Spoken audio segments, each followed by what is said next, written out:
Bonjour. Hello. Welcome back to this full walkthrough of Elden Ring. Last time we went through Stormville Castle, and this time we will be going through all of the open world part of Liurnia, getting every notable item. So starting in the Godric the Grafted boss room, we have Gustak here in case you want to buy anything. And we are going to head through this door. Now, yes, this video is going to be going through all of the open world in Liurnia, getting every single item that I consider to be notable for every single type of build.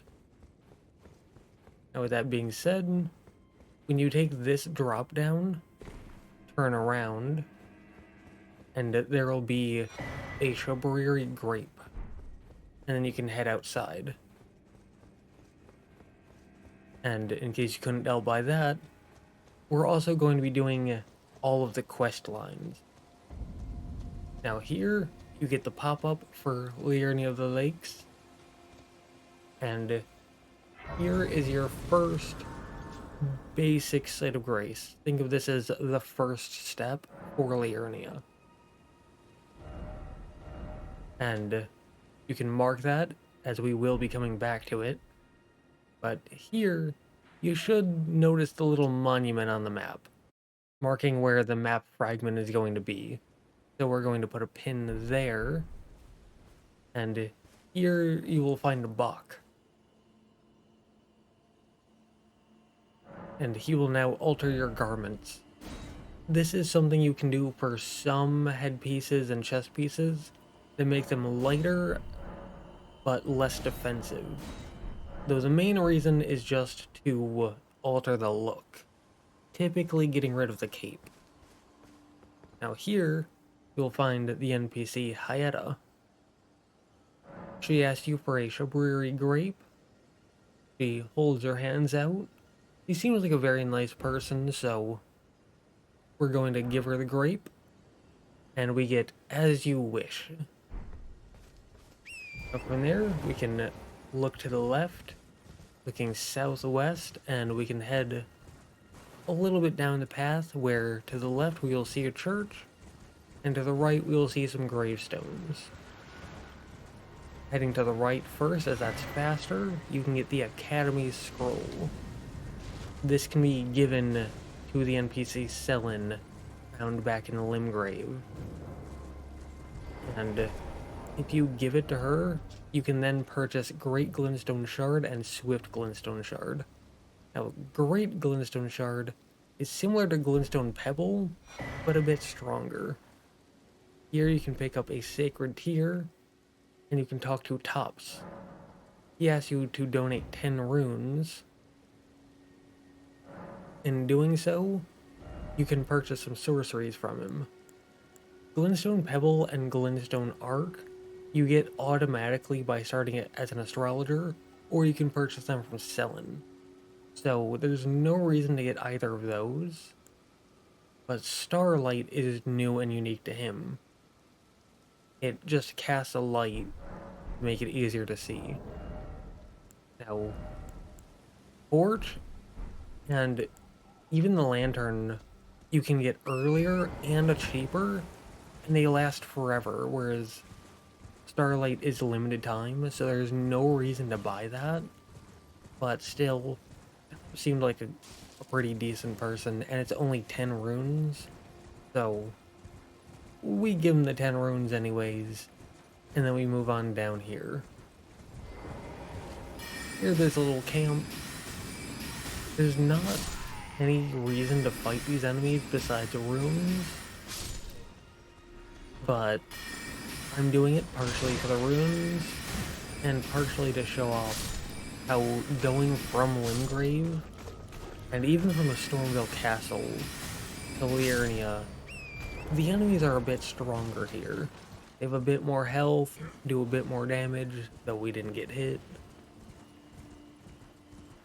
Just something to keep in mind. Now down here, there's another Site of Grace. and a merchant. So we can rest, we can upgrade our flask potency, and then we can talk to the merchant.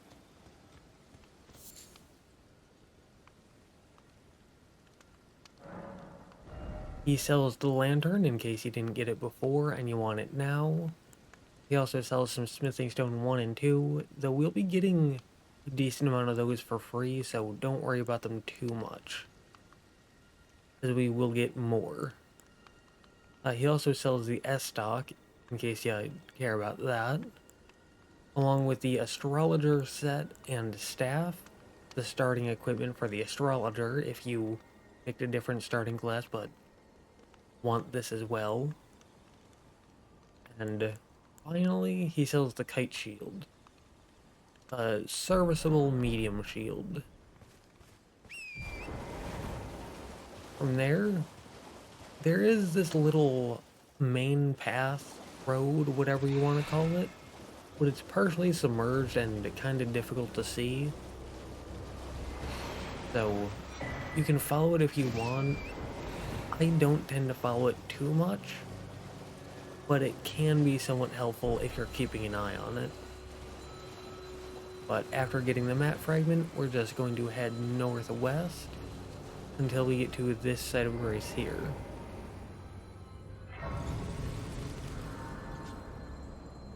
So we're going to grab that and rest to de-aggro the enemy.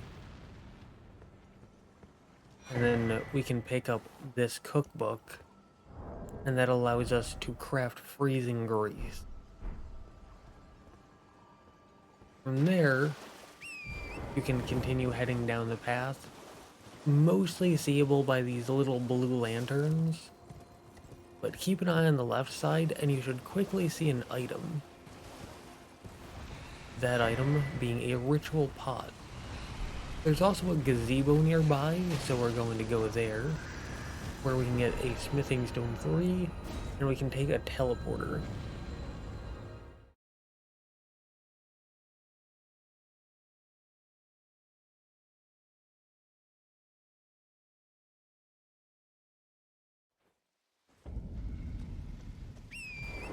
Once you're done teleporting, you can move forward and grab this side of Grace. Then you can just turn around, and upon looking at the map, you should be able to see the second monument. So you can pin that.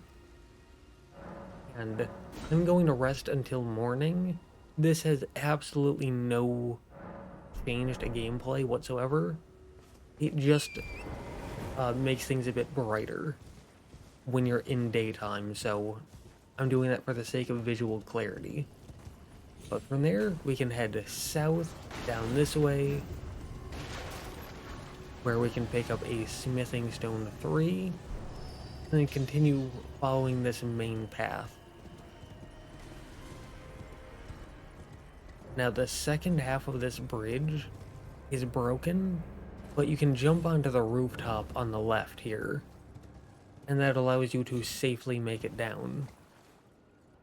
And it conveniently puts you very close to this golden seed, so you can pick that up and then run to where the pin is.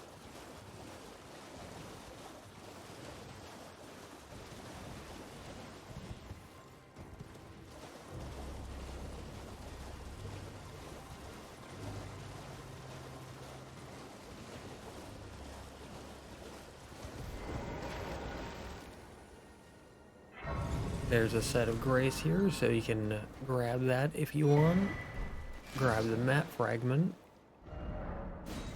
And then from the set of grace, if you head straight up and a little to the left, that first little piece of land you get, you want to pin that. And then you want to pin this circle with a dot in the middle. That little circle with the dot in the middle is a gazebo, and they tend to have good items. From here, the first thing that we pinned, that little landmass, that actually has an NPC in Dialos.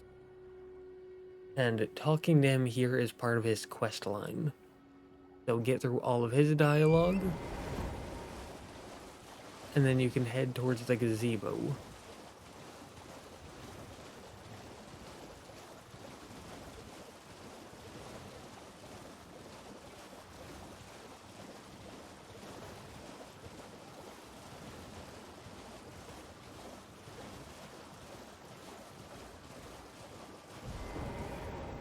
This one, just like the previous one, also has a teleporter. So you take that and it will transport you to a new location.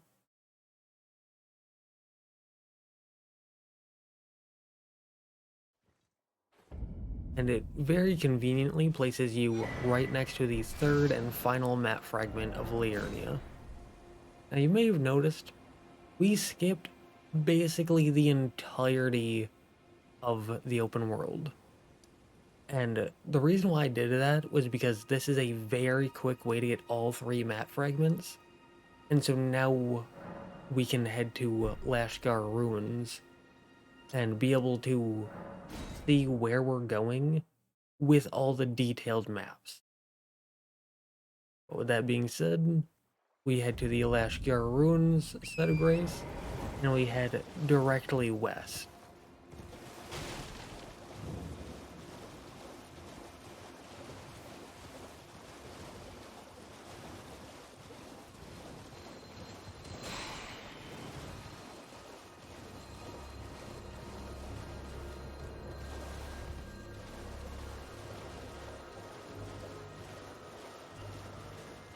Once you get kind of close to the land here, next to this giant rock lying on its side, there will be a little cave entrance for the Lakeside Crystal Cave. So you can run into there and pick up this set of grace.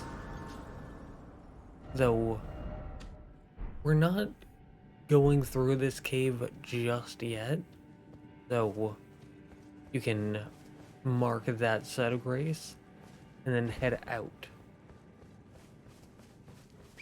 Once you're able to hop onto Torrent, you are free to take a left and head northwest towards that giant arch.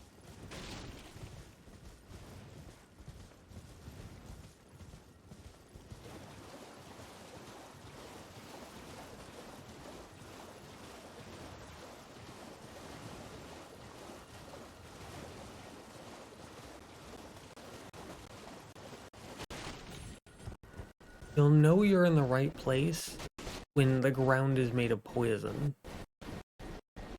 And once you find the poison swamp, generally stick to the left. You'll know you're in the right place when you see that structure up in the air, along with a bridge and these holes with bodies up top. So take a left heading up in elevation into the village of the Elbenorks. If you talked to Nefeli in a Roundtable Hold, she should be here. If she's not, go back to Roundtable Hold and talk to her. Once you talk to her here, you can grab a larval tier. This allows you to respec once you get past a certain boss. And you can grab this set of grace, and then continue heading up. Now, these enemies, the depraved perfumers, really suck, especially on melee builds. So, good luck. If you're really struggling with them, you can run past him and then exit the game to reset his location and de-aggro him. But however you do it, you can then continue heading up to this glowing jar. Roll into that, and you'll find Old Albus.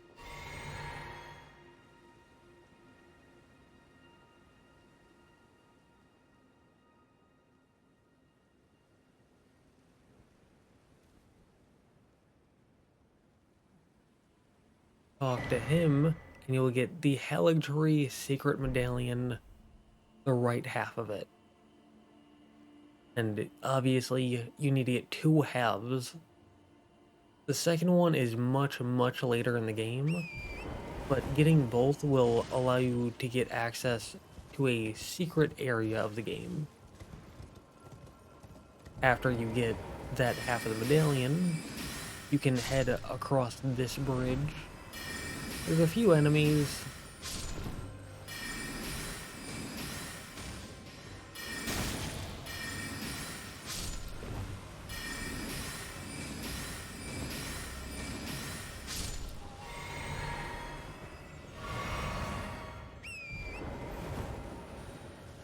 And upon taking them out, you're free to move on. Here, there is a summon sign for Nefeli Lu. You can summon her if you want. I'm personally not a big fan of summoning, so I'm not going to. But you can drop down here, where there are 2 dogs and a rune arc. So you can grab the rune arc, you can kill the 2 dogs, and that will allow you to have a 1v1 against this boss in the Yeoman Killer. Now, if you're someone like me who really enjoys seeing how games are made and seeing little developer tricks, then you may notice that this has basically the same moveset, just smoothed out, refined, and with a few extra attacks as the Capra Demon from Dark Souls 1. Pretty neat. But he likes to sometimes dodge spells, so Impaling Thrust, very useful.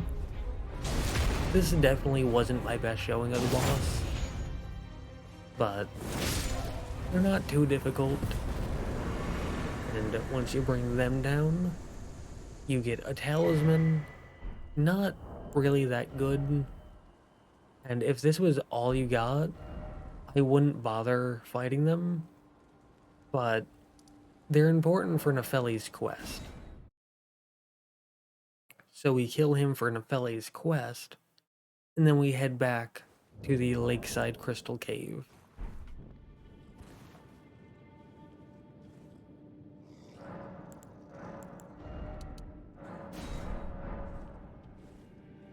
From there, all you have to do is make your way through the cave. There are a few extra things that I'm not going to be showing, but it's mostly just a single talisman for thrusting weapons and just some basic items.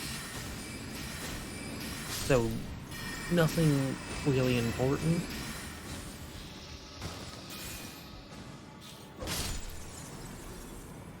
If you do care about that thrusting talisman, then from the Site of Grace you just go straight forward.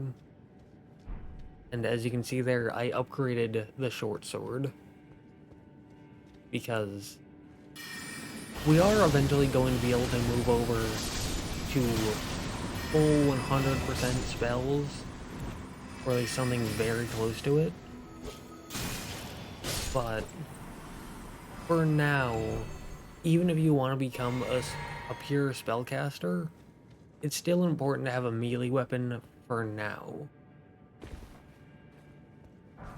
But moving on, down here, you can get a Smithing Stone 2 and a Smithing Stone 4.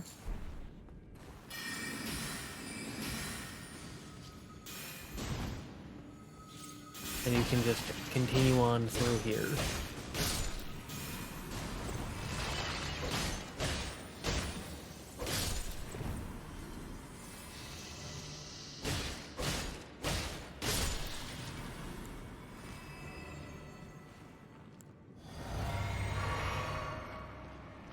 In this room, you will find the boss of the cave, being a Bloodhound Knight.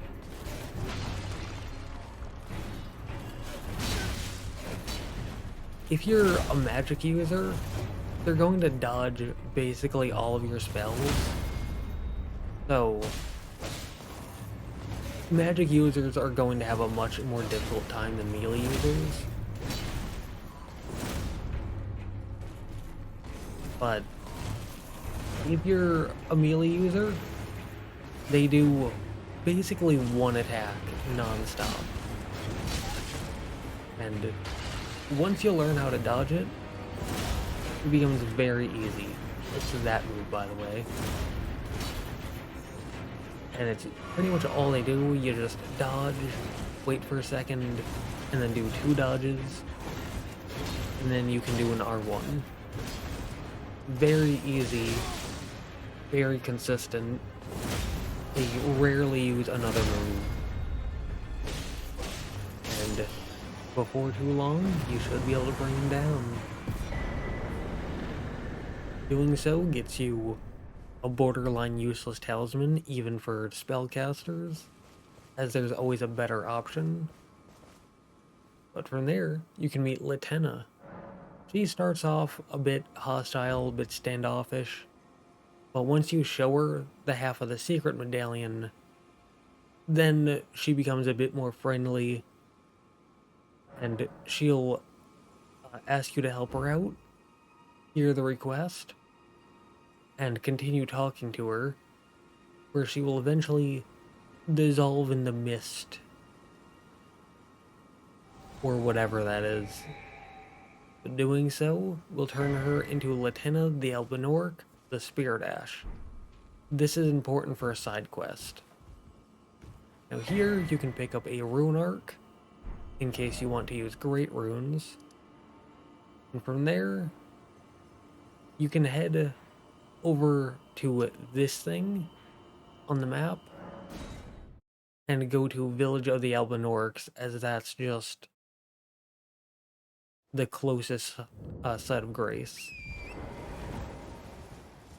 Now from this point on, you can at any point head to the Roundtable hold in order to do something there, but for the sake of efficiency, I think it's a bit better to wait just a little bit.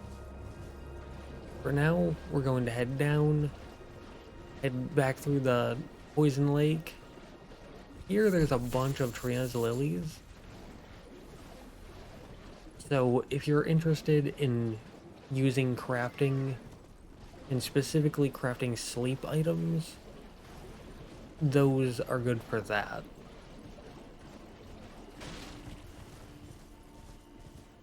Continuing on, once you get out of the poison swamp and onto solid ground, you're pretty close.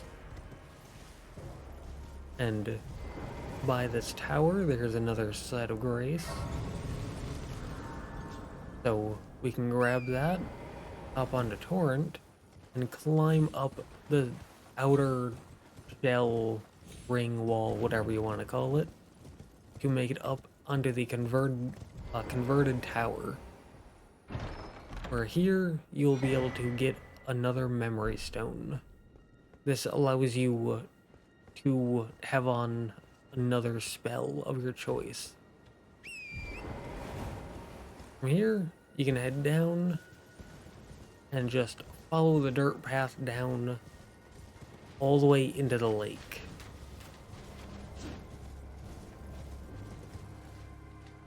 From there, you want to look for this little hot air balloon looking thing, and you can use either a ranged spell or a bow to pop it to get a golden rune 6.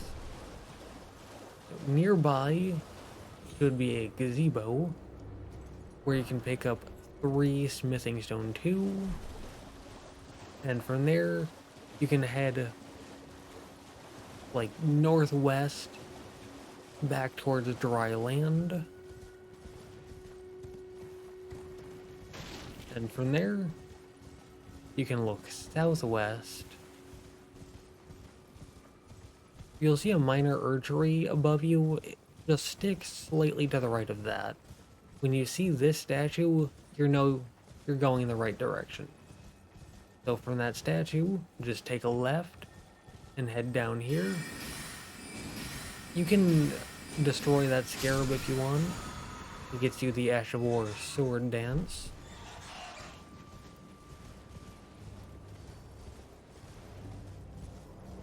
From there, continuing down this little pathway, you'll find a door.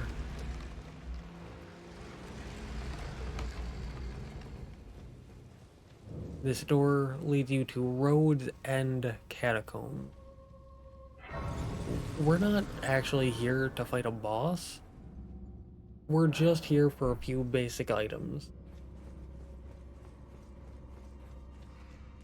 So, watch out for these imp enemies. They're not too difficult, but they are mobile.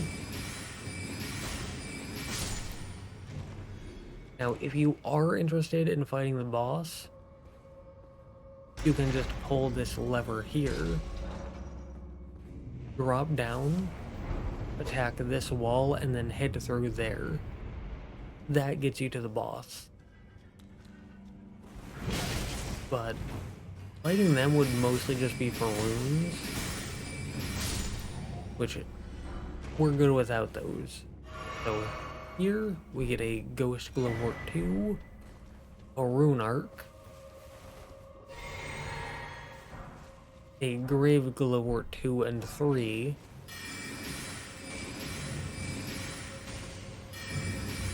and then down here, do a little U-turn, and there will be another illusionary wall. Lock-on shenanigans, not enough to stop us. Just kill these two imps, and in here, you will find the Watchdog Staff. This is a colossal weapon. And despite having a bit of magic to it, I believe it just requires strength and dex, but it has a unique skill that gives you a ranged option.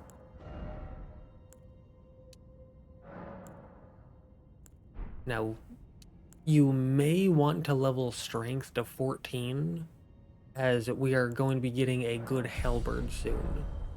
A halberd that's already upgraded to +8, but I'm not going to be doing that. And yeah, that's all we went down there for. Just the Grave 2, Grave 3, Ghost 2, and Watchdog Staff. Once you grab those, you're free to head out and back up the way you came. From there, we are going to be heading northeast. And once you jump over this rock and make it to the dirt path, take a left, you should see this shack. And you'll be kicked off your horse, but that's supposed to happen. You see? We're getting invaded by Edgar the Revenger. And he, just like all the other NPCs, will dodge any magic that you use. He also has a very good weapon, so melee is also dangerous. This is another reason we picked up Impaling Thrust back in part 1. It's just an absolute workhorse of an attack.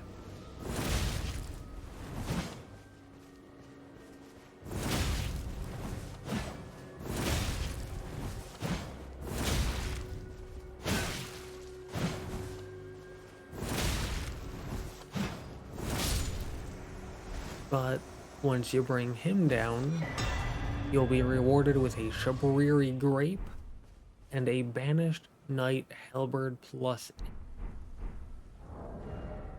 The Banished Knight Halberd requires 14 strength.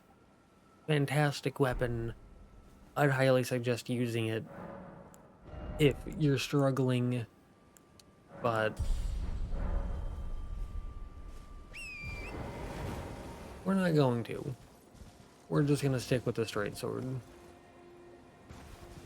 From there, Our next little goal is all the way up here. It's at this little fork in the road.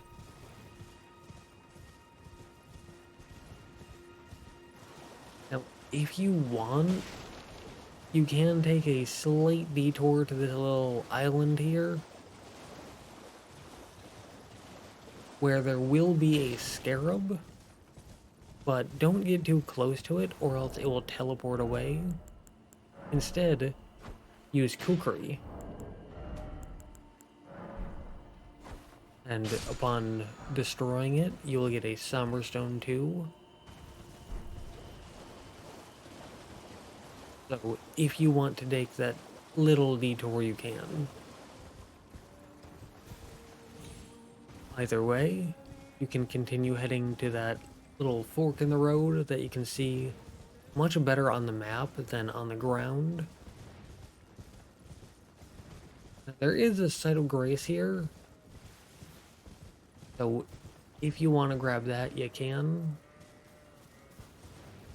But either way, just continue heading north and buy these red jellyfish. There will be the jellyfish shield. From there, you can head south, maybe slightly left, and you should eventually run into the dirt path. If you're someone who likes to pin the map, our goal is there, up at the top of that cliff. If you see a fork there, head to the right. You'll know that you're going the right direction when you're headed past a troll and also going up. It can be a little confusing because the dirt path isn't as easy to see here. And there's a bunch of trees.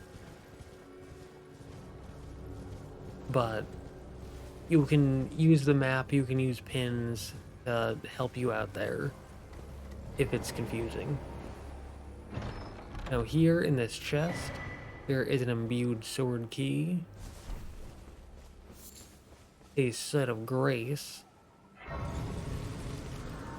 and importantly, 4 different earthly flowers. So if you like to use Furl Calling Finger Remedies to summon help online, this is a great place to get more of those. But from there, you want to find Precipice of Anticipation and use the newly acquired Imbued Sword Key to open that. From there, you can take the teleporter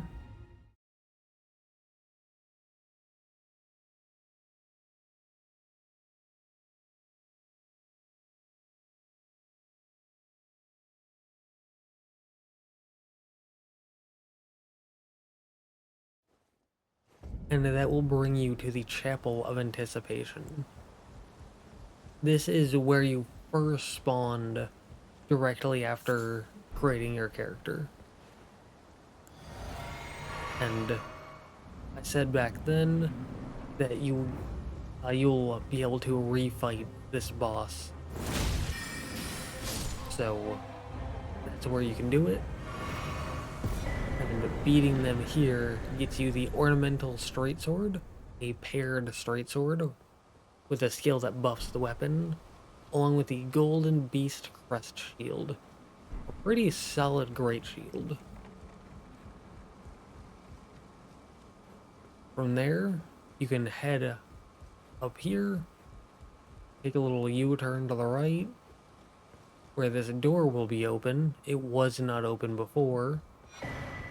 And here you can get the Stormhawk King, a key item, along with the Spirit Ash, Stormhawk Dean. And this is where I personally tend to head back to the Roundtable hold, because you need the Stormhawk King for Nefeli's quest. And so this allows you to hit multiple things at once. Here, when you head back to the Roundtable hold, after getting one half of the secret medallion, you'll be invaded. So he does use magic that pulls you in. So it doesn't do much damage, but it can just throw you off. But still, he's not too difficult. You should pretty quickly be able to bring them down. And after a very small delay, you'll be sent back to the normal Roundtable hold, where you'll get the clinging bone. Now, after you talk to Dialos in the lake section, when we were getting the maps, he will return back here, so you can talk to him there. And then you can head down and talk to Nephili Lu. He'll tell you to leave her be, so you can now go over to Gideon to ask him about what's going on.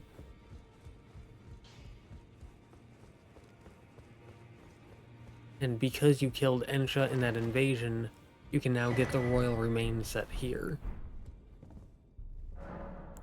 So choose Nephili's Despair,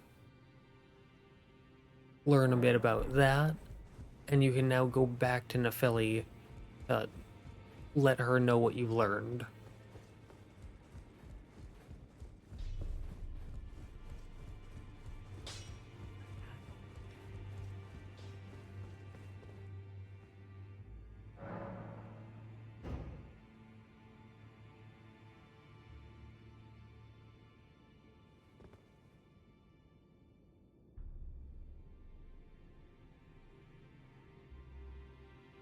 Continue talking to her until you can give her the Stormhawk King. From there, continue talking until she repeats dialogue, and then you are free to head back to the 4 Belfries set of grace.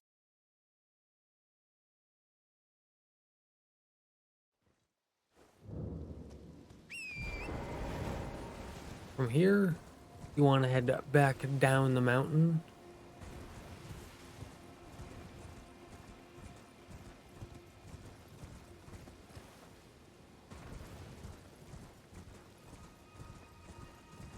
Passing the troll that spawns in. And when you see the second troll, stick to the right side.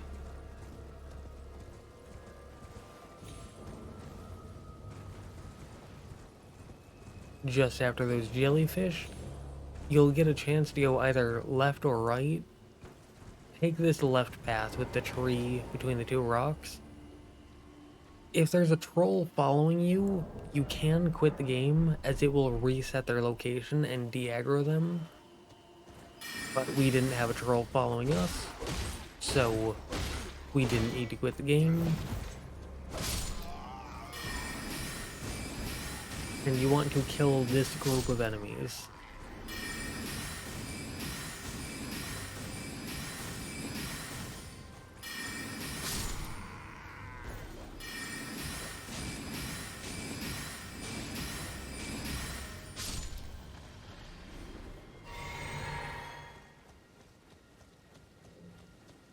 Doing so will allow us to freely grab this smithing stone 4. From there we can take a left, and then a right, moving past that pumpkin head enemy. Then we can generally stick to the right, eventually heading here east after getting out of that little encampment. And just past these sheep will be a body with a somber stone 3. This is a little trap, but it's easy to jump past it and just move on from there. Now you can take all these enemies out and kill the trolls, get the weapon in that carriage, though it's just a basic magic straight sword and there's better options later down the line. We're just going to continue down the hill, making it back to the lake. Now, you'll see a bunch of these little balloons. From there, take a right and head straight south.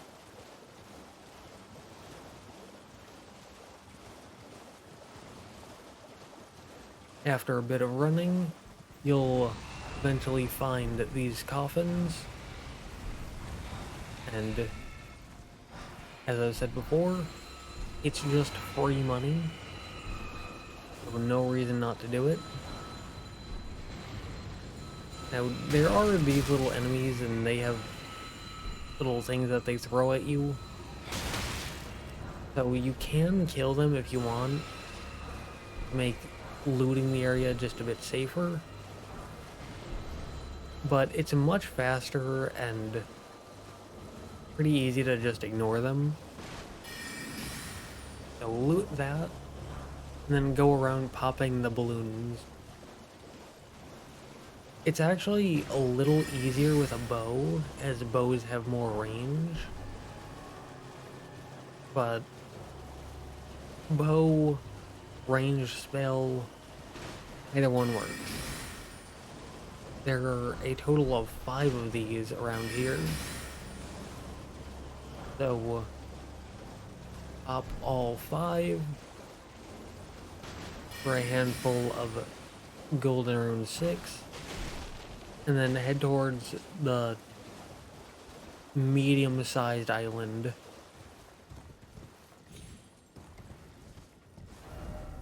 Right here. It's got a little thing in the middle, so pretty easy to identify if you want to pin it on the map.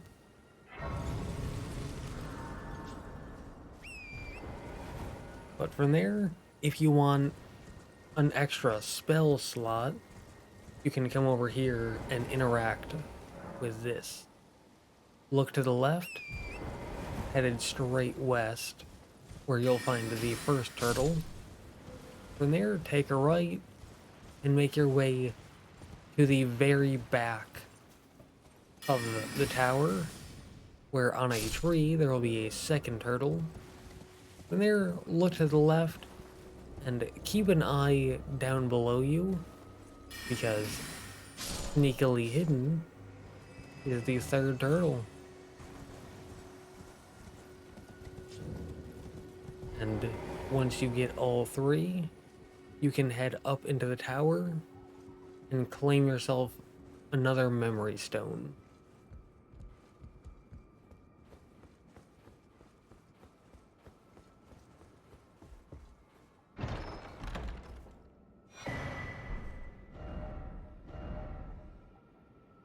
From there, our next destination is this little smudge on the map.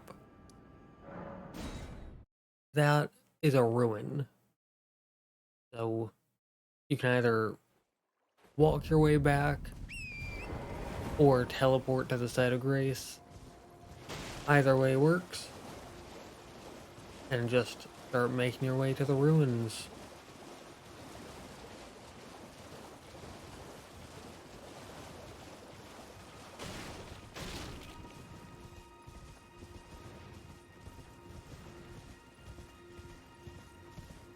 This right here is where we got the third map fragment.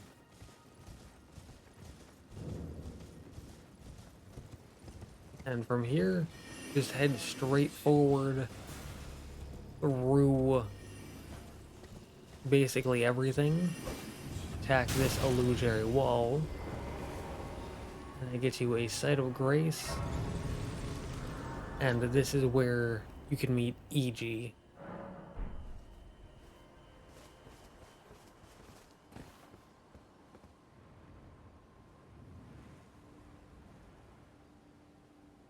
Talk to him, and you can purchase a somber smithing stone 1 through 4.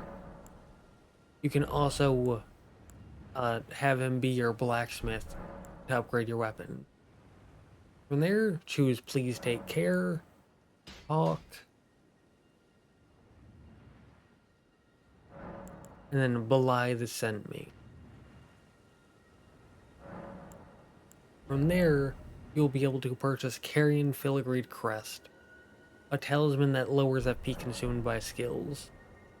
So if you use your skills or Ashes of War, whatever you want to call them, if you use that a lot, that's a good talisman. But from there, we are going to head northeast towards this tower, castle, whatever you want to call it. Game calls it a manor. But we are going to grab this side of Grace. Though we're not actually going to go in, because it's a pretty big area. It's a minor dungeon, kind of close to a legacy dungeon, and this is already going to be a massive part, so we can do that next time. For now, we can pin this little island just left of the gazebo with the telescope. Then we can head back to Lashgar Ruins.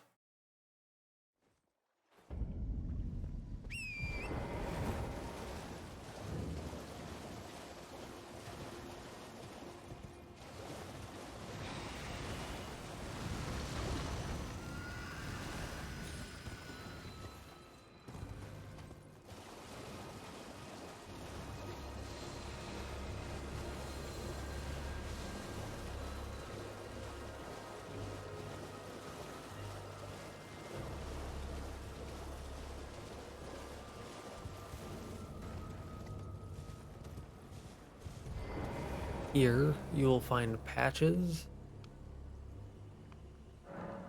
and you can purchase things from him if you want.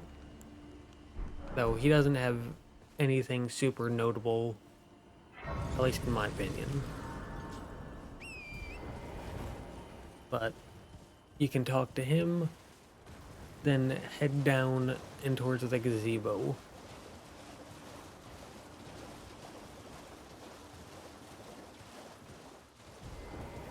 Here you'll meet the NPC Raya.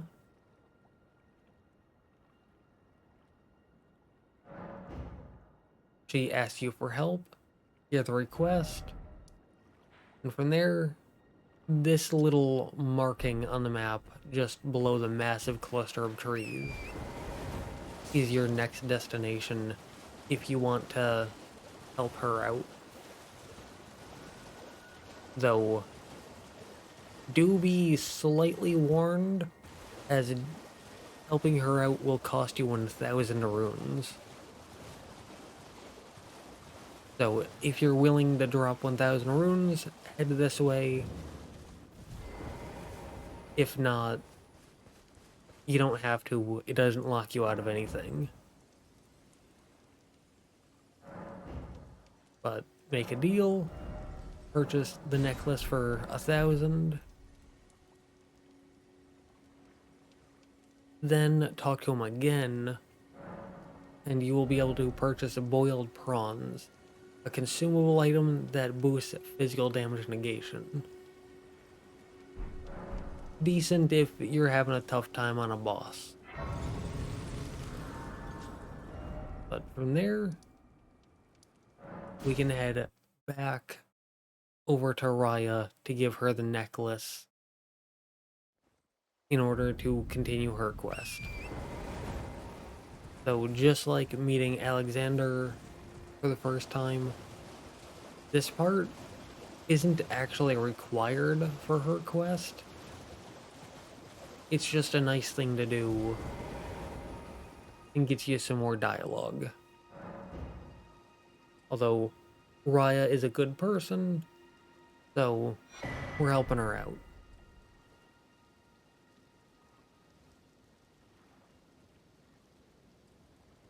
This dialogue, it tells you how to get to the next major area of Altus Plateau. But from there, we can head to this gazebo right here. And however you want to get there, you can do so. Just know that that is our next location.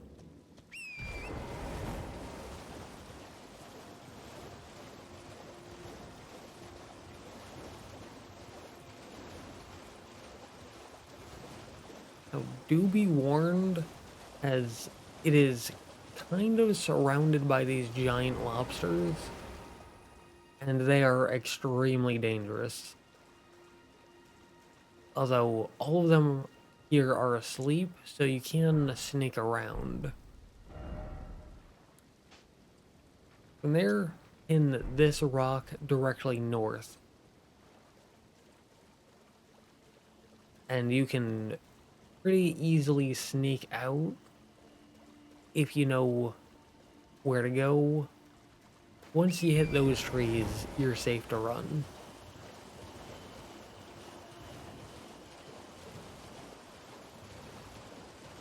But heading straight north, you'll find this giant collapsed thing of stone,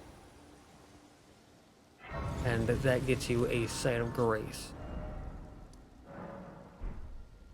From there, you can head straight west, where there will be a church. Though the church itself is not our goal, it's not a reason for coming here. Instead, it's an NPC posted directly outside of it. This is the first NPC we met, Vare. So, talk to him, choose they didn't seem right, and you will get 5 festering bloody finger. From there, in this spot on the map, along with this spot, it may seem like there's no rhyme or reason to that. It may seem arbitrary, but there is a reason for those 2 pins. Now there you can get the Blood Flame Blade incantation, then start making your way towards the first pin.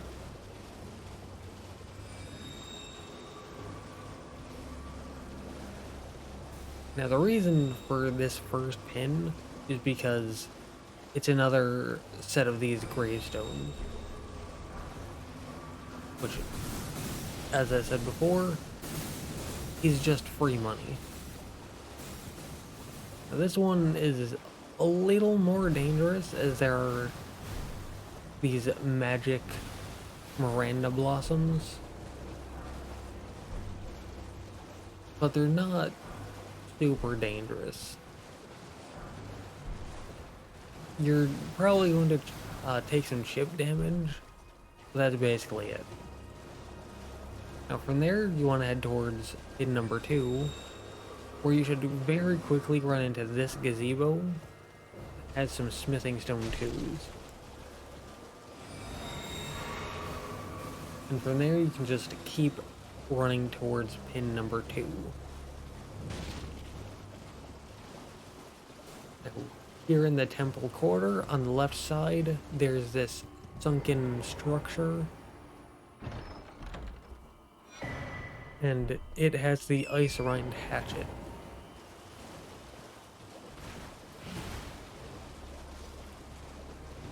From there, we can continue heading out. And right next to the pin is a set of grace. You can grab that if you want, and then head straight north towards these 2 giant rocks. Do be careful, as there is a glintstone dragon. You can kill it if you want to get a dragon heart and access to an incantation, but we're just here for the Academy glintstone key. From there, head to the South Rylakaria gate, set of grace. As long as you crouched and didn't aggro the dragon, you can just teleport there. Now, with the key that we just got, we can examine the seal to head into here. This gets you into the Academy of Rylakaria, which is the main legacy dungeon of Liurnia. Sort of like Stormvale Castle was for Limgrave. Though we're not actually going to be doing the Academy this part. We're going to pin it because we're going to come back later in the next part. But again, this part is already nearly 2 hours long. So we're just not. So we are going to grab a few things on the outside of the Academy. The first thing is this golden seed. And the second thing is that invasion sign. If it's not there, then you didn't talk to Yura back in Limgrave, so you'll need to go do that. I showed how to do that back in part 1. But with it being here, you can enter the fray, where it will be you and Yura against the Ravenmount Assassin. And just like pretty much all NPCs, if you use any kind of ranged magic, he will dodge it. So, even if you want to be a pure spellcaster, like I'm doing in this run, still good to have a melee weapon for now. And as always, Impaling Thrust is an absolute workhorse.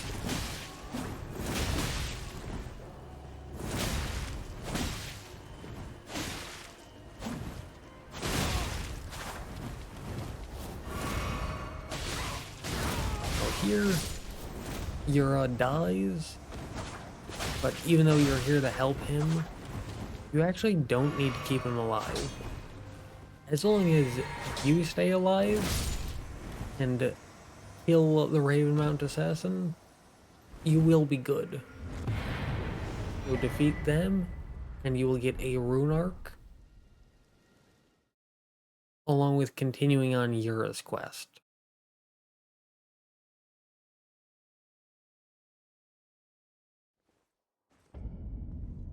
From here, he should be nearby, and talking to him, you will get a Smithing Stone 5. In order to actually continue on his quest, remember to talk to him until his dialogue repeats. From there, you can head back to the Site of Grace, and then take a left down this southeastern path. So down this path, there are a ton of wolves.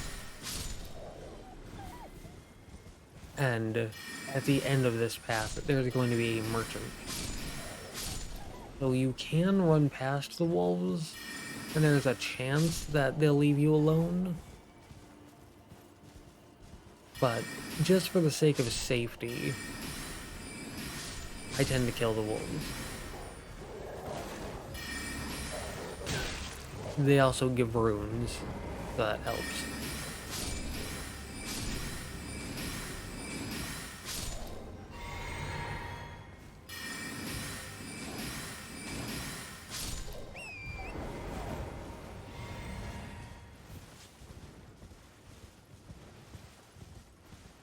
But either kill or run past them, and then you can talk to the merchant. He sells the Fanged Impashes, pretty decent early game ash, and also can be useful for completing a quest later, or puzzle later rather. But I'll be showing how to do that a different way. It also sells Stone Sword Key, Lost Ash of War, the ability to craft sleep, grease and arrows, along with a set and some sacrificial twigs. buy anything you want, and then head back to the main academy gate.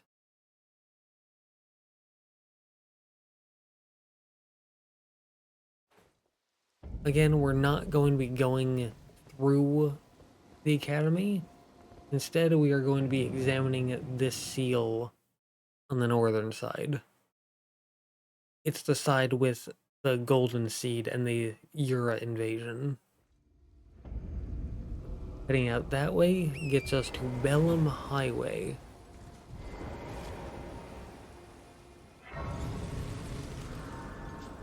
Light that side of grace.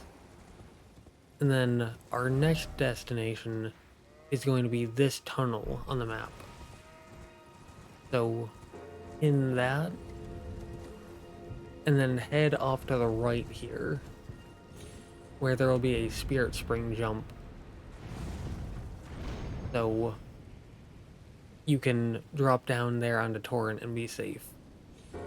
Now, the way to bring this wandering mausoleum down is by having enough patience to let it move close enough to the spirit spring jump for you to jump onto it. It takes like 2 minutes of waiting, so you can do that if you want, but for now we're just going to head down the tunnel.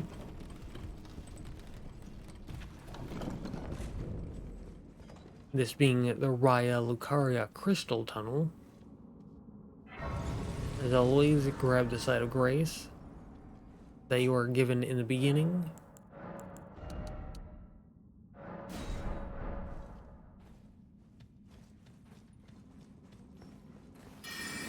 And as I have said before, these enemies are weak to strike and magic. Here you can get a Somber Stone 2, then you can jump up here to get another Somber Stone 3 if you want. From there, you can head down into this little hallway, and if they're mining, they're not aggressive towards you unless you attack them or pick up whatever they're mining.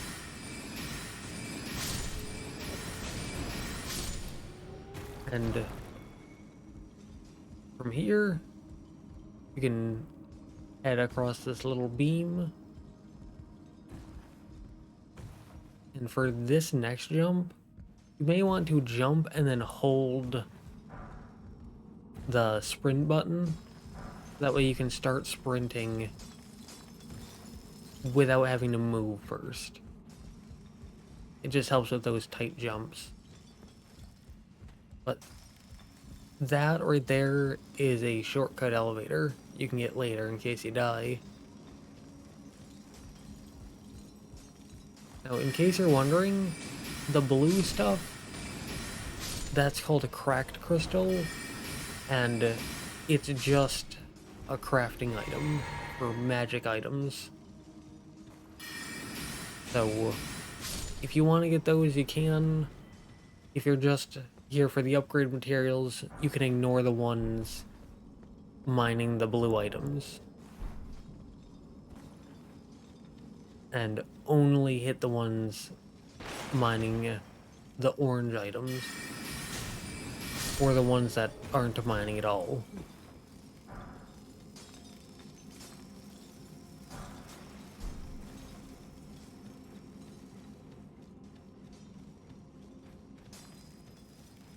But from here, on this next elevator, you can actually head off to the side to get access to this little tunnel section.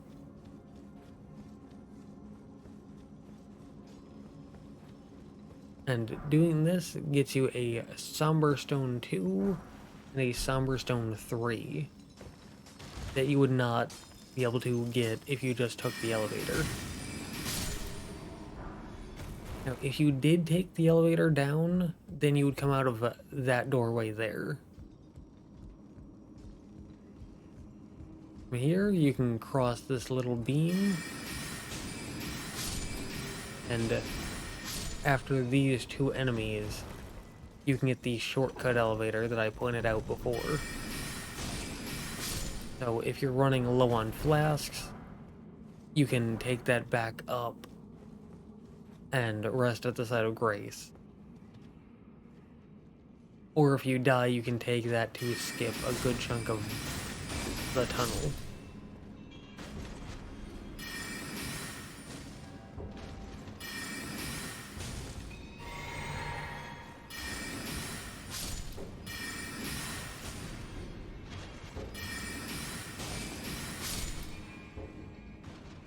Now you can head into this first room for some more missing stone items.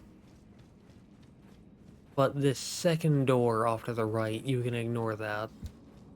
All that's in there are just a few enemies and a like magic-based knife. But if you want a magic-based knife, there are much better options. And they're coming up pretty quickly, too. Pretty quickly, as in the next part of this series.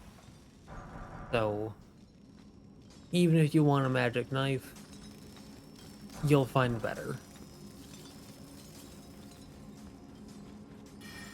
From here, we can just ignore the rest of the enemies. And then on this final elevator, you can once again take the side path in order to get extra goodies. This time being a Somber Stone 3.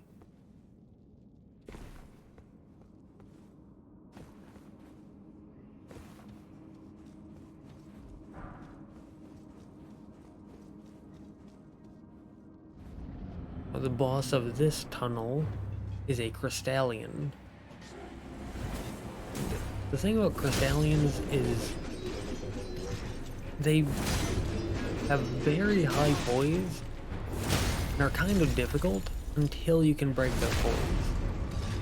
Once you do that, then every single attack will stun them. And as you can see, it only took 3 impaling thrusts with a straight sword to stance break them. So, as always, impaling thrust is an incredible workhorse, very reliable, very powerful, and that gets you the Smithing Stone Bell Bearing 1, allowing you to purchase Smithing Stone 1 and 2.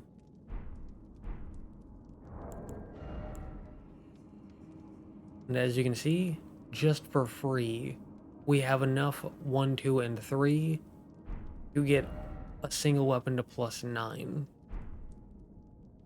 And we already have a +5 and a +7 weapon, along with the 2 +8 weapons we got for free already. But from there, you can return to entrance. That puts you at the top of the elevator. And then you can mark this little gazebo half hidden in the trees. And from there, you can just hop on Torn and start making your way down there.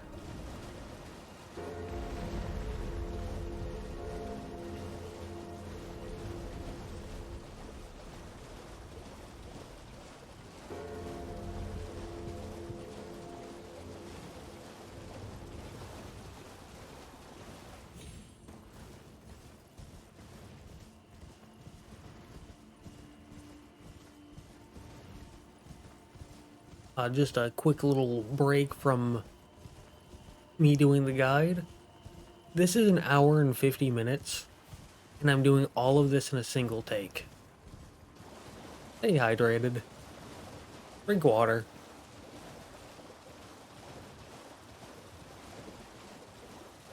But, anyways, you'll know you're close when you see these crystals.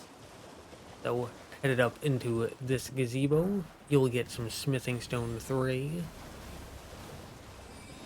And from there, the second pin we did was mostly just to get away from the enemies, but I placed it specifically where I did because there's a set of grace there.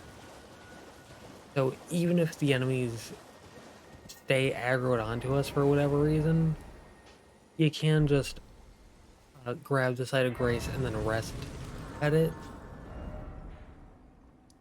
to just get rid of all the enemies. But from there, that is the left and middle side of Liurnia. Now we can do the right side. If you're a sorcery user and you forgot to do it earlier, whoops, this is a pretty good time to go over to Selin to purchase Great Glintstone Shard.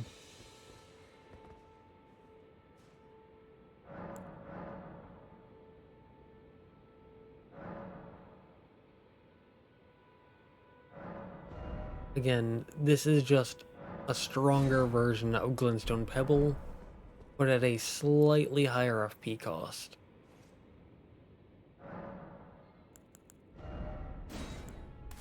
Definitely worth it though.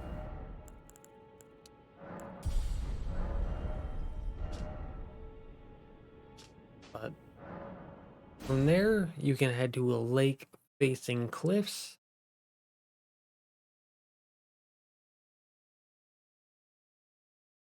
That first site of grace at the beginning of Liurnia. Then you can head northeast, and you want to look down and see these giant tombstones.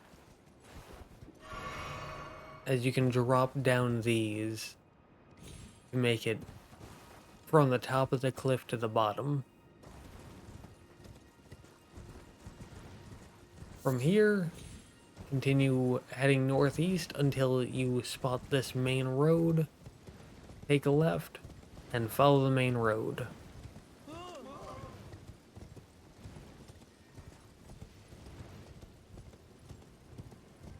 Once you see this thing, jump onto it and take a right in order to pop that balloon.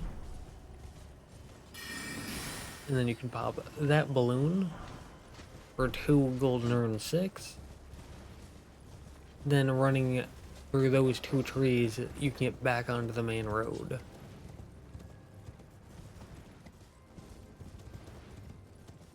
Follow that for a little bit, and just beyond those bunch of swords stuck in the ground, there will be a site of grace.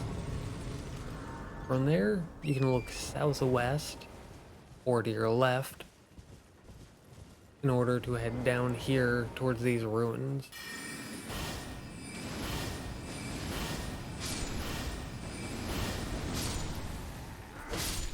Your goal is to make it to this L-shaped building here.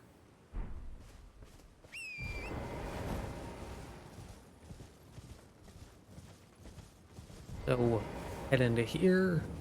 There's a few enemies sprinkled throughout here. So take them out.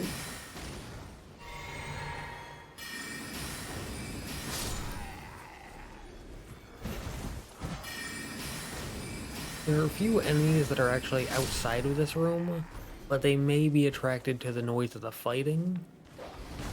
This dog being one of them. So, do beware of that. And there's also a basic foot soldier that can walk in here, and if they see you, they'll blow a horn. And if they successfully blow that horn, they attract a bunch of enemies. So kill them, break through those wooden boards, and through this door, you'll get both a Shabriri grape and the 2 Fingers heirloom. This is a talisman that boosts your faith stat by 5 points. From there, head up, out, and to the left.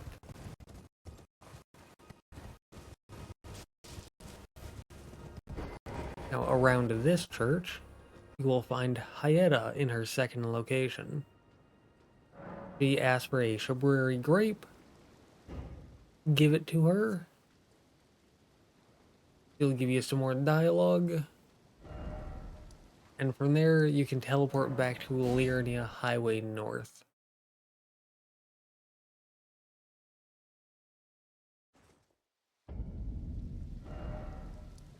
Now, our next destination is down here. So head straight east until you get past those rocks and the slope starts going down. Then take a right. There are some enemies here, and you can fight them if you want, but running past them, they won't follow you all the way, and they aren't protecting anything, so not much of a reason to fight them outside of runes. But here, there's a Somberstone 2, and there you can turn around and stick to the left side, where you'll find this door.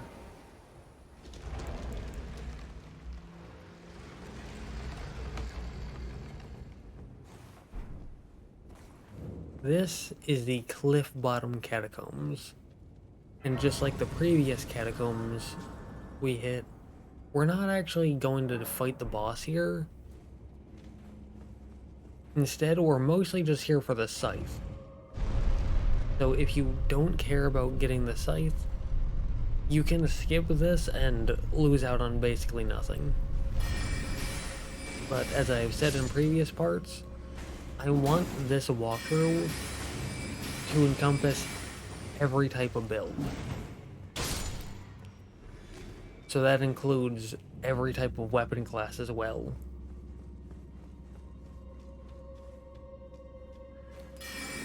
Here we're just going to go through the area like normal, at least for now.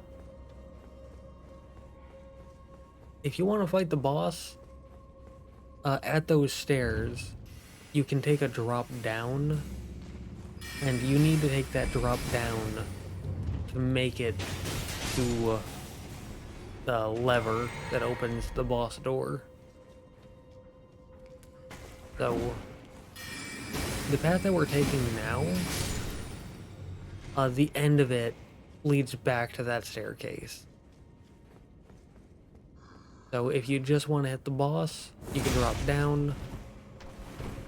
If you want to do everything here, you can do what I'm doing up until dropping down. Because once we drop back down, we're just going to leave, but if you want to do everything, you can then drop down again. If you're just here for the scythe, you can continue doing what I'm doing.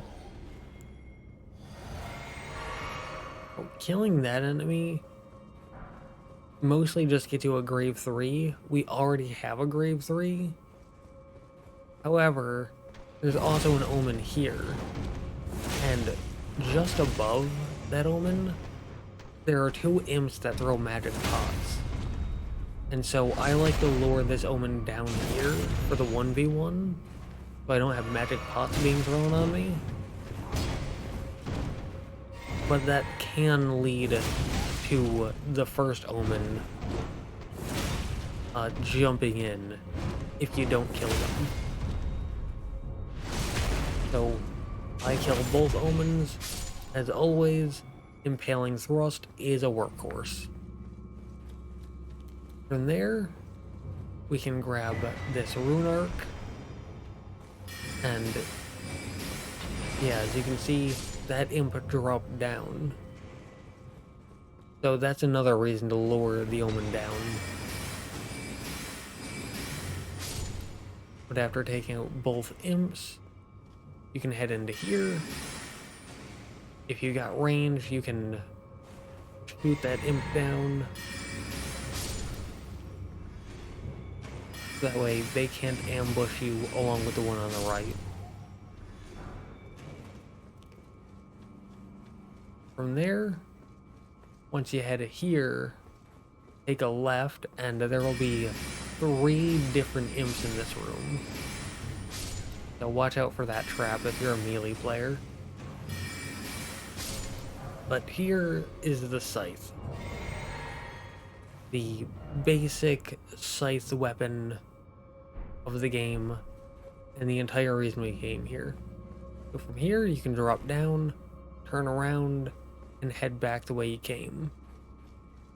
As I said, if you want to fight the boss, you can take another drop down, but you would mostly just be doing that for runes. So we are just going to make it back to the elevator and take this up, because you can't teleport while in a cave while the boss is still alive. So we have to make it outside to teleport back to Liurnia Highway North.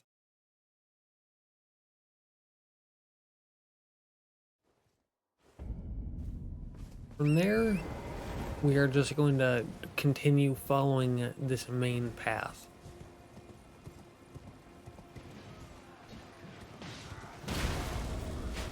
Slightly to the right here, there is the Lucerne, basic halberd. And from there, you can continue following the main path. At night, there will be a boss here, so do be cautious of that if you're currently at nighttime in the game. Though they do drop a pretty good Ash of War. But here, you'll find Hyetta in her 3rd location, asking for a 3rd Shabriri Grape. This is the one that you get off of Edgar the Revenger. She asks you what the Shabriri Grapes are, tell her what they are. From there, you can hit the Site of Grace. You can rest, and then you can go back and talk to her once more. Now, I'm just going to wait until morning. Again, no visual or no gameplay change. It's purely for the visuals, because daytime is lighter and therefore easier to see.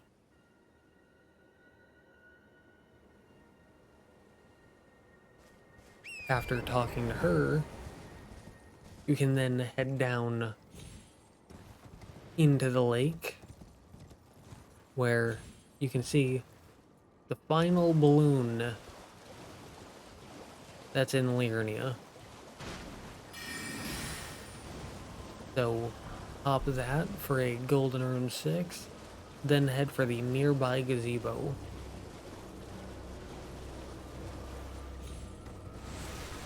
In here, you get some smithing stone 3, then head south-southeast towards that giant castle in the distance. Be careful of the giant lobsters, as they have a very accurate ranged attack, and there's a few of them around here.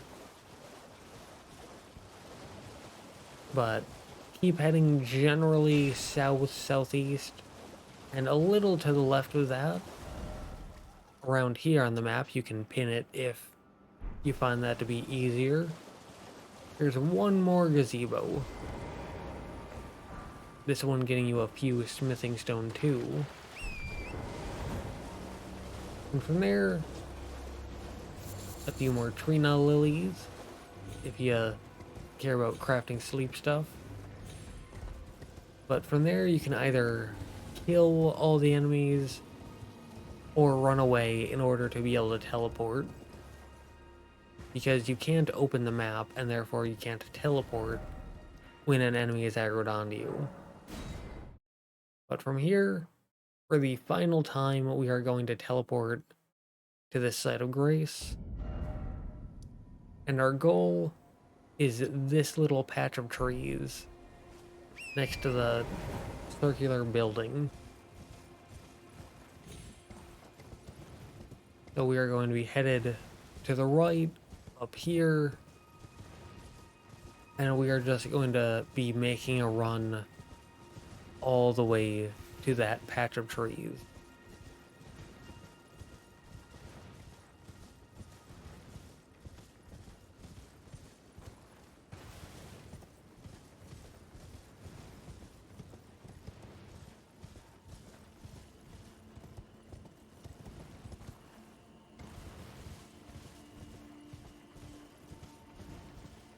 Once you crest over this hill,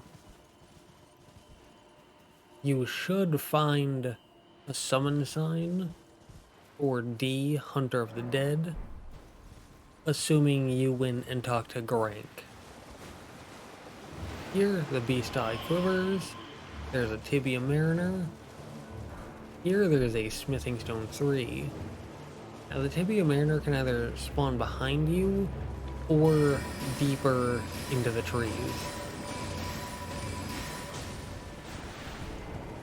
Now, you can either have a Sacred Blade on your weapon,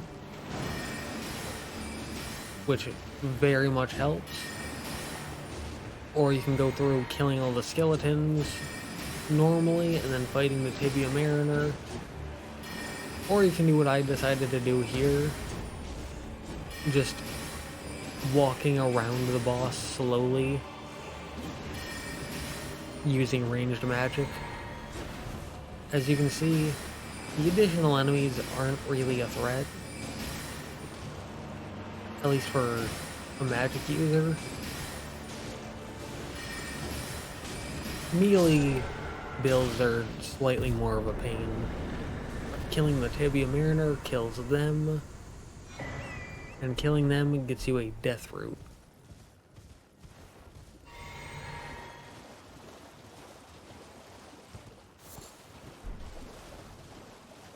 From there, you can continue making your way through here, where this little smudge on the map is a shack. But before the shack is a knight.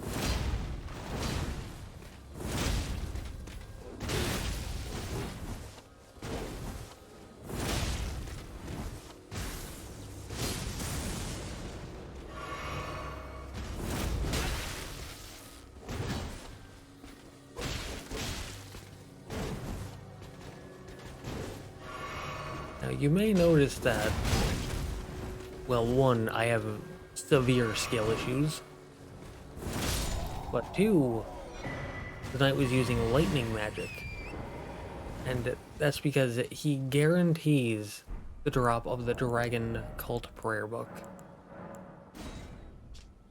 which allows you to purchase Lightning Spear and Electrify Armament. Two good incantations. I would especially suggest Lightning Spear, as that is an absolute workhorse of an incantation.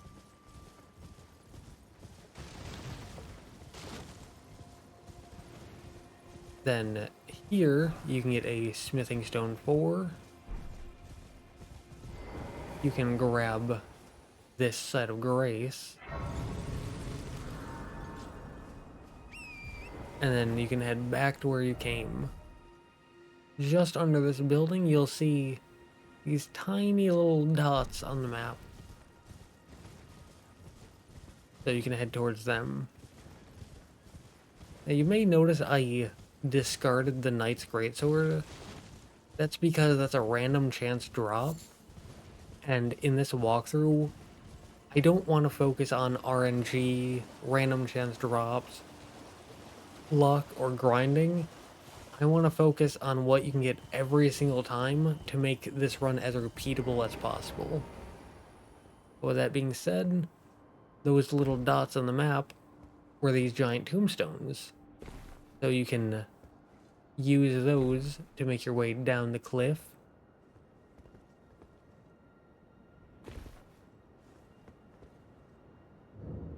where you can make it into Jarberg. Here you can get a few smithing stone 3. And then sprinkled around the berg are some ritual pots and cracked pots. So you can grab those for more crafting stuff. There's also a bunch of plants here that act as crafting materials. So this is a great place to just grind crafting materials if you care about those. But there's a site of grace. We will be coming back here later for a side quest. So grab that. Then head back here for another one of these sets of gravestones. Again, just free money. So grab that, then head back to Artist Shack.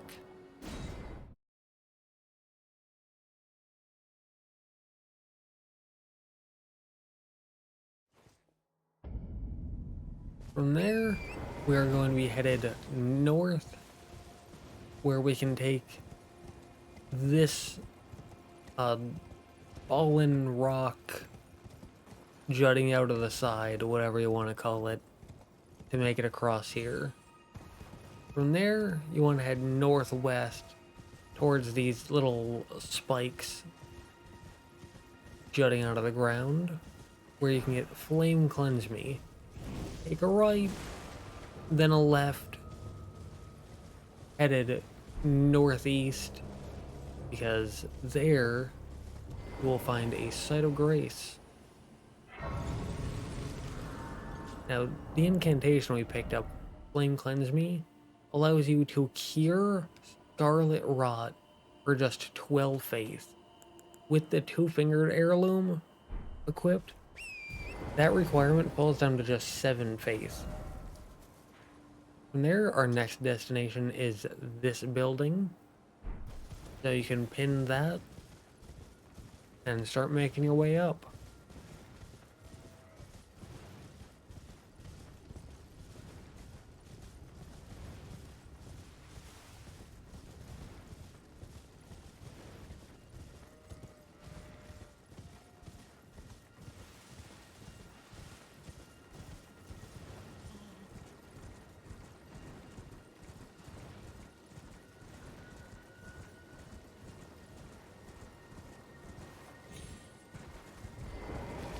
There is a site of grace here. So you can easily come back here later on if you want.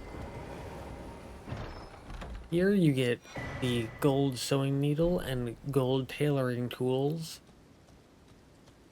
to alter boss armor sets. And here you get Turtle Pope.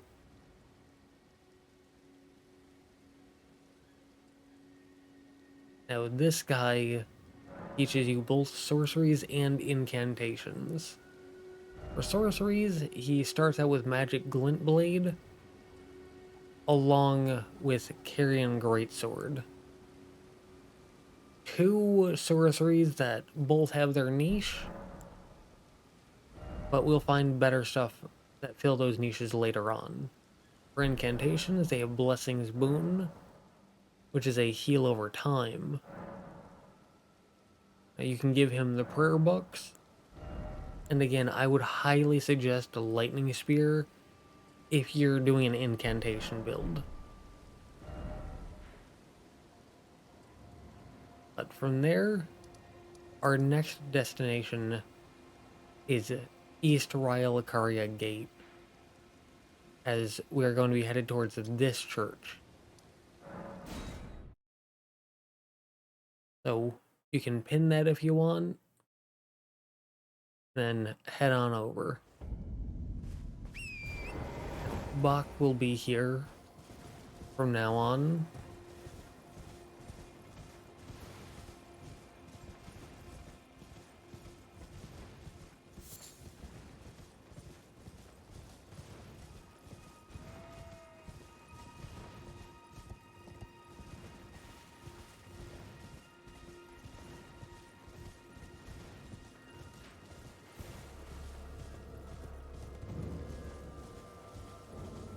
Here in Bellum Church, you can get a sacred tear.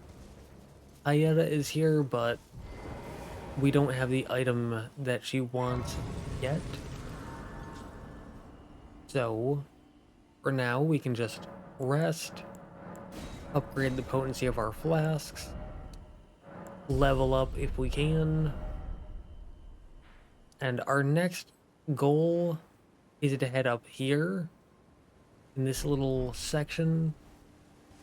But it's very twisty-turvy, it's very windy, so kind of hard to place a pin and get an accurate read on where you need to go. So I just head straight east and head up until I'm about to hit that giant cliff face, where I then turn left.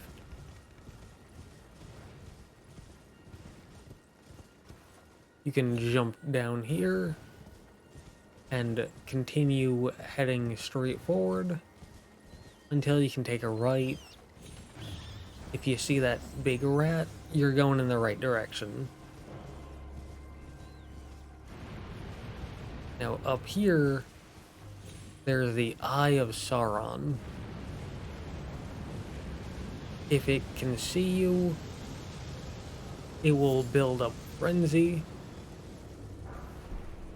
So hide behind this until it dissipates, and then run towards the tower.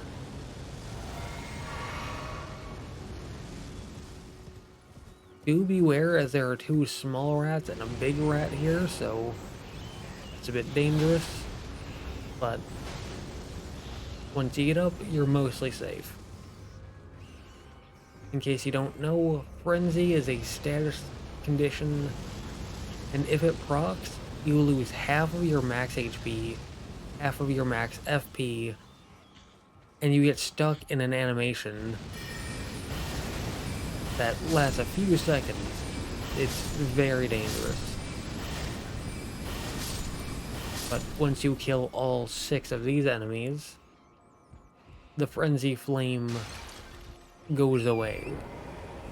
So you are now safe to traverse this area. So drop down and head south, but 1 tick to the left on the compass. And just at that jump, you will get a Site of Grace. You can rest to just clear everything up, and from there you can head southwest into the Frenzy Flame Village.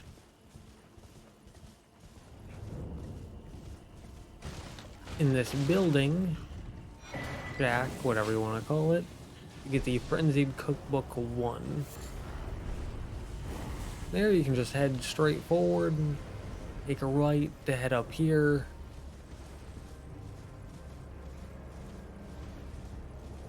And just follow the main path, basically. You want to head up towards that church. In case you don't know, Frenzied Cookbook 1 allows you to craft Clarifying Boluses, a crafting item that allows you to get rid of any frenzy buildup. Once you get close to the church, you'll be kicked off your horse as you will be invaded by Festering Fingerprint Vike. He has a great spear that builds up frenzy, along with some frenzy bells. So be careful, as he is very, very, very dangerous. But as always, Impaling Thrust. Now killing him gets you a Fingerprint Grape, along with a Vike's War Spear. Again, a great spear that does madness buildup, and also does fire damage. Killing him also lets you safely get a Sacred Tear and the Finger Maiden set. Now grab this Site of Grace, as not only does it let you get your health, FP, and flasks back, but we'll also be coming back here later for a side quest. So from there, head back down here. I didn't mention it before, but there's a little ghost guy. Now, just at this little U thing on the map.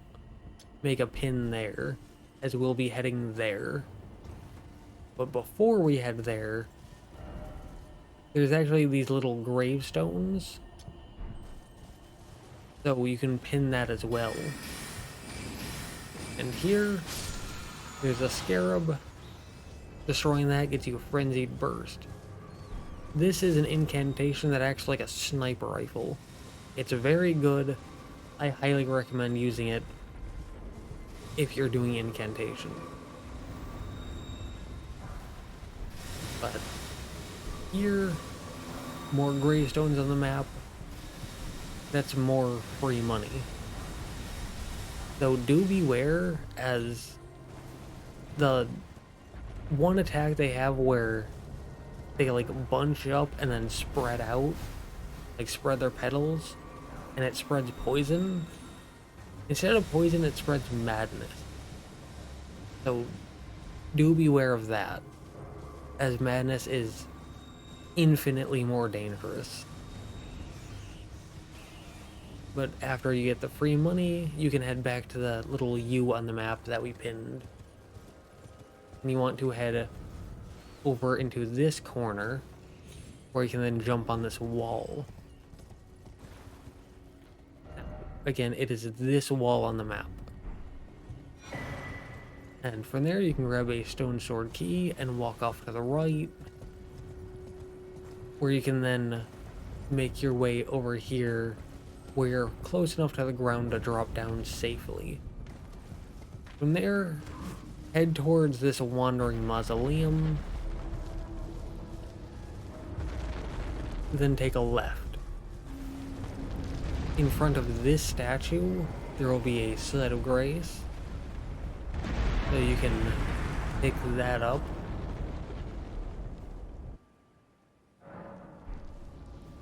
And from there you can head back to the enemies we saw.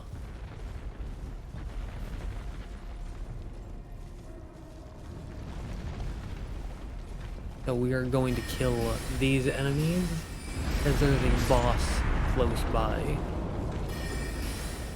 And we want to be able to fight the boss in a fair 1v1 without the additional enemies. And thankfully you can kill all of the enemies without the boss aggroing.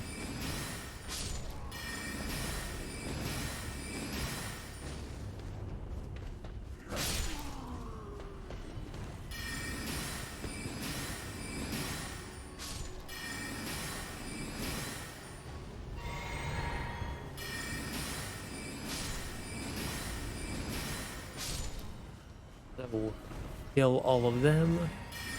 That allows you a fair 1v1 against this boss.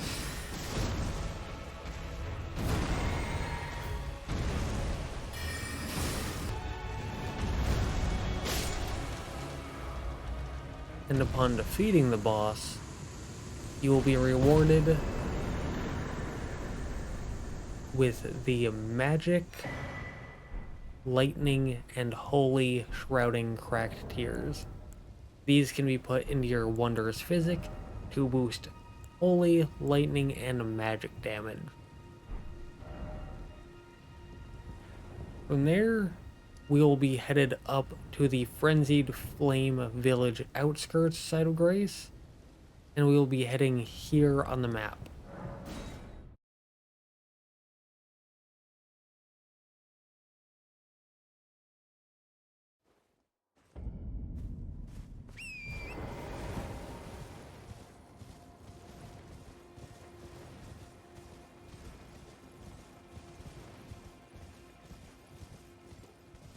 The reason we're headed here on the map is because of these tombstones once again.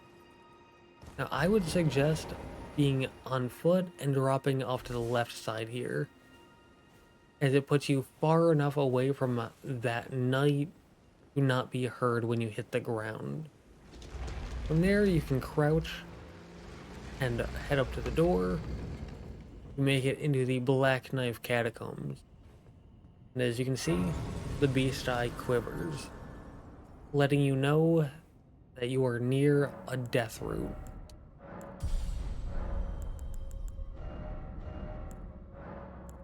There are skeletons here, so throw on Sacred Blade.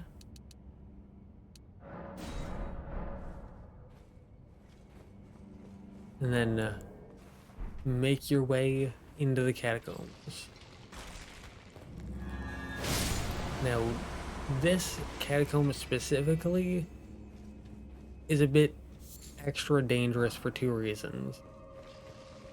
The first is that these extra skeletons that have a glowy chest when they normally don't, they need the glow of your weapon that you get from certain buffs like Sacred Blade in order to be taken down. Otherwise they'll spawn infinitely and there's nothing you can do. Right there we got a grave 4, by the way.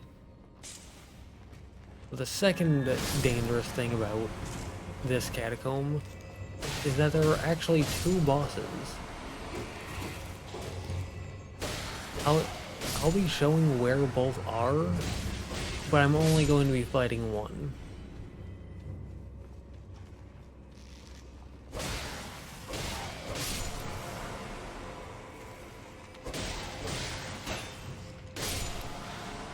So, through this illusory wall is a Black Knife Assassin boss. You can summon D to help you with them, but they mostly just give you a Cerulean Assassin's Dagger, getting you FP upon critical hits. They also give you the Black Knife Print, and that mostly just gets you extra dialogue for a quest, but it's not required for the quest. Anyways, as you can see there, we also got a Ghost Glowwort 3.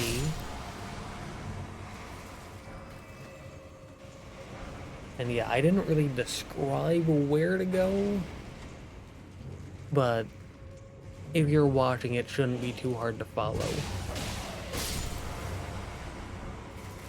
You just take the saw thing up, and then jump through the little path that you can't walk up. You need to take the saw thing up, and then just stick to the right. That's basically it. Now from here, you can head over to the right to sit back at the site of grace, stay at your health, FP, and flasks back.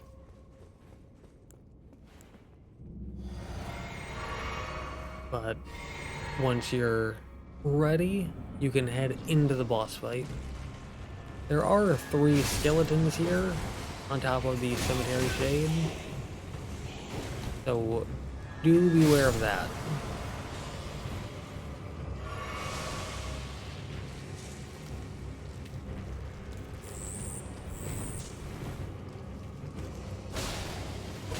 Sacred Blade makes quick work of the skeletons, and the Cemetery Shade is fast. They can hit very hard and they can teleport, but they have very low HP, and Sacred Blade gives you a projectile, make hitting them slightly easier. Beating them gets you Twin Sage Sorcerer Ashes, but far more importantly, another Death Root.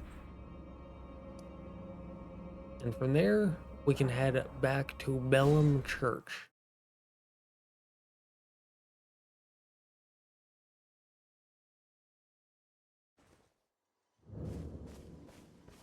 From there, we can talk to Hyeda.